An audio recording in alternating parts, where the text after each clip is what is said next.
महायोगी पीठस्थले तुङ्गभद्रातटे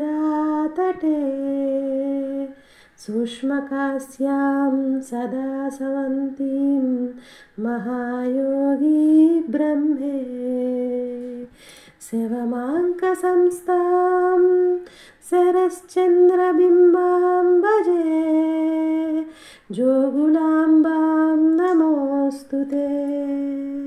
మా ఛానల్ వీక్షకులకు స్వాగతం. ఇవాళ మనం జోగులాంబ దేవాలయం గురించి తెలుసుకుందాము.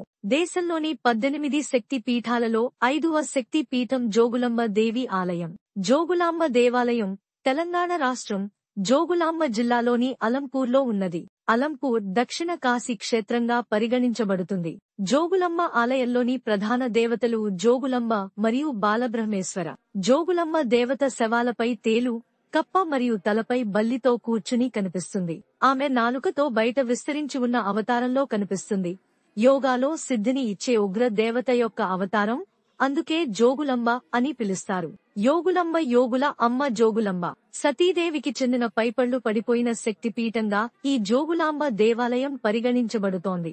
ఈ దేవాలయం 7వ శతాబ్దంలో నిర్మించబడి బహమనీ సుల్తానులచే భూస్థాపితం చేయబడింది.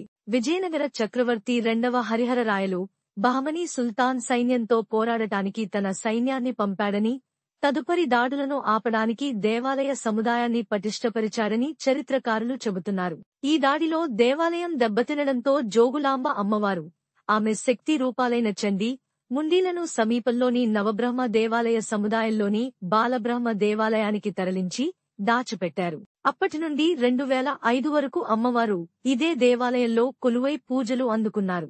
జోగులాంబ దేవాలయాన్ని పునర్నిర్మించిన తరువాత మళ్లీ ఆ విగ్రహాన్ని పునఃప్రతిష్ఠించారు. అలంపూర్ హైదరాబాద్ నుండి సుమారు 220 కిలోమీటర్ల దూరంలో ఉంది మరియు హైదరాబాద్ బెంగళూరు హైవే ద్వారా సులభంగా చేరుకోవచ్చు. దయచేసి మరిన్ని వీడియోల కోసం లైక్ చేయండి, షేర్ చేయండి మరియు సబ్స్క్రైబ్ చేయండి. ధన్యవాదాలు.